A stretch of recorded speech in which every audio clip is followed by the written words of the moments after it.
ये पिछले intervening night को 12 और 13 की रात को एक संडियार पंचायत में, ये छत के और बरठी के नज़दीक है, वहाँ पर रात को एक घटना हुई और इस घटना का जो सूचना है वो पुलिस स्टेशन घुमारवी में 11:15 पे दिया गया कि किसी व्यक्ति ने एक दूसरे व्यक्ति के ऊपर तेज़ धार हथियार से अटैक किया और वो व्यक्ति जो है वो सड़क पे पड़ा हुआ। इस सूचना के आधार पे जो एसडीपीओ घुमारवी और जो थाना प्रबंधक घुमारवी, ये अपने पुलिस दल के साथ घटनास्थल के लिए रवाना हुए। जब ये घटनास्थल पर पहुंचे तो उन्होंने पाया कि एक अरविंद कुमार का जो व्यक्ति था, जो जिसका नाम ये बाद में एस्टेब्लिश हुआ, ये 30 ईयर ओल्ड 31 साल का था, तो वो सड़क पे पड़ा हुआ था। लेकिन जब इन्होंने देखा तो वो मर चुका था, मतलब डेड था। जब इन्होंने फर्दर मैटर को इंक्वायर किया कि क्या चीज़ हुई है, तो ये चीज़ सामने आई कि एक जगदीश चंद, जो वहीं जहाँ पर ये घटनास्थल हुआ उसके पास में ही उसका घर है, तो उन दोनों के बीच में एक विवाद हुआ था पिछली रात को। और उस विवाद के बाद इस जगदीश चंद ने, जो एक्यूज है, जिसकी एज जो है 57 ईयर है, इसने एक तेज़ धार हथियार से, दराट से इस व्यक्ति के ऊपर अटैक किया और उसके दोनों हाथ चॉप किए, पूरी तरह से काट दिए और साथ में एक और इंजरी जो थी, सीरियस इंजरी, उसके कंधे के पास में उसको चोट पहुंचाई। और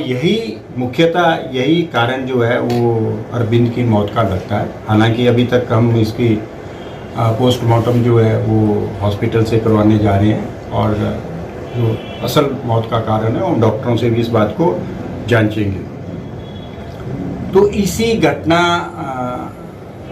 के क्रम में मैंने आज घटनास्थल का वहाँ पर विज़िट किया है, उसका निरीक्षण किया हुआ है और स्पॉट विज़िट किया। और स्पॉट विज़िट करने के बाद जो हमारे इन्वेस्टिगेटिंग ऑफिसर हैं एसएचओ घुमारवी, उनको इन्वेस्टिगेशंस के बारे में एक ज़रूरी दिशा निर्देश दिए ताकि हम एक सही इन्वेस्टिगेशन करके एक्यूज्ड को, जो उसने क्राइम किया है, उसको उसके किए गए क्राइम के बारे की सज़ा उसको दिला सकें। तो स्पॉट विज़िट करने के बाद, और वहाँ पर बहुत से लोग भी इकट्ठे हुए थे और ये जो डिसीज्ड है उसके परिवारजन भी वहाँ पर थे, तो सब लोगों से बातचीत की गई है। बातचीत चीज़ मुख्यतः जो सामने आई वो ये है कि इस जो एक्यूज्ड है जगदीश चंद, इसके बारे में कुछ ऐसी बातें सामने आई कि इसका जो पास्ट रिकॉर्ड है वो भी एक क्रिमिनल रिकॉर्ड इसका है और ये एक हिंसक प्रवृत्ति का जो है वो व्यक्ति है। तो इस संबंध में पूरी एक डायरेक्शन जो है एसएचओ घुमारवी को दी गई है कि वो इस तरीके के इसके जो प्रीवियस इसका कंडक्ट एंड रिकॉर्ड है उसके पूरा उसको कलेक्ट करें और उसको भी एक इन्वेस्टिगेशन का हिस्सा बनाया जाए। ये लोग पिछली रात को बरठी में इकट्ठे हुए थे और बरठी से जो एक्यूज्ड है जगदीश चंद, ये उसको मोटरसाइकिल में अपने साथ ले गया था। ये डिस्टेंटली, दूर में कहीं रिश्तेदार भी कहे जा रहे हैं कि आपस में इनकी कोई रिश्तेदारी भी है। और वहाँ से घटनास्थल पर जब ये पहुँचे तो घटनास्थल पर विवाद होने के बाद एक्यूज़ ने, क्योंकि एक्यूज़ का जो घर और इसकी जो गौशाला है वो बिल्कुल घटनास्थल के पास में, तो इसने विवाद होने के बाद इमीडिएटली अपने घर गया और घर में जा कर के इसने वहाँ से एक दराट वेपन, जो वेपन ऑफ ऑफेंस है, वहाँ से लाया और उसके वेपन लाने के बाद फिर इसने उसके ऊपर अटैक किया। तो मुख्यतः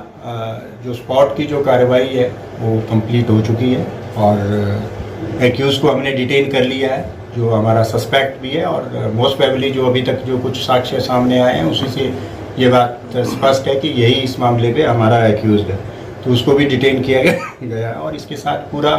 पूछताछ करने के बाद, इंटरोगेट करने के बाद, सारी चीज़ें इकट्ठे के बाद इसको जो है इस मामले पे हम लोग गिरफ्तार करेंगे। इसके साथ में जो घटनास्थल है, घटनास्थल में 220 फीट के आसपास एरिया में पूरी तरह से ब्लड जो है वो पड़ा हुआ है तो हम इस बात की भी जांच कर रहे हैं कि क्या इस अपराध में केवल अक्यूज्ड ही अकेला था या इसके साथ भी कोई और लोग थे। तो अगर कोई किसी और व्यक्तियों की भी इसमें शमूलियत पाई जाएगी तो उनको भी इस मामले पे जो है गिरफ्तार किया जाएगा। अपराधी ने अपराध करने के बाद साक्ष्यों को छुपाने का पूरा प्रयास किया। इसने जो अपने डाले हुए कपड़े थे, अभी जो थोड़ी सी इसके साथ कुछ इसको इंटेरोगेट किया गया है, ये कहता है कि मैंने वो सारे कपड़े जला दिए हैं क्योंकि उन पे सारे ब्लड स्टेन्स थे, वो खून से सने हुए थे। तो इसने ये जो साक्ष्यों को मिटाने के लिए एक और अपराध किया है, तो उस बंद में भी हम इसके खिलाफ एक धारा 302 के साथ इसमें अवश्य ऐड करें। केवल अक्यूज्ड ही अकेला था या इसके साथ भी कोई और लोग थे। तो अगर कोई किसी और व्यक्तियों की भी इसमें शमूलियत पाई जाएगी तो उनको भी इस मामले पे जो है गिरफ्तार किया जाएगा। अपराधी ने अपराध करने के बाद साक्ष्यों को छुपाने का पूरा प्रयास किया। इसने जो अपने डाले हुए कपड़े थे, अभी जो थोड़ी सी इसके साथ कुछ इसको इंटेरोगेट किया गया है, ये कहता है कि मैंने वो सारे कपड़े जला दिए हैं क्योंकि उन पे सारे ब्लड स्टेन्स थे, वो खून से सने हुए थे। तो इसने ये जो साक्ष्यों को मिटाने के लिए एक और अपराध किया है, तो उस बंद में भी हम इसके खिलाफ एक धारा 302 के साथ इसमें अवश्य ऐड करेंगे। और हमारा एक प्रयास रहेगा कि इस मामले पे एक सही इन्वेस्टिगेशन, क्वालिटी इन्वेस्टिगेशन हो, और क्वालिटी इन्वेस्टिगेशन होने के साथ साथ हम इसकी तफ्तीश को जल्द पूरा करने के पश्चात कोर्ट में जो है इसका चार्जशीट फाइल करेंगे ताकि इसका जल्द से ट्रायल हो और जल्दी से जल्दी इस व्यक्ति को सज़ा मिले। ये हमारा एक प्रयास रहेगा और हम इस पे पूरी तरह से जो है इसमें काम करेंगे।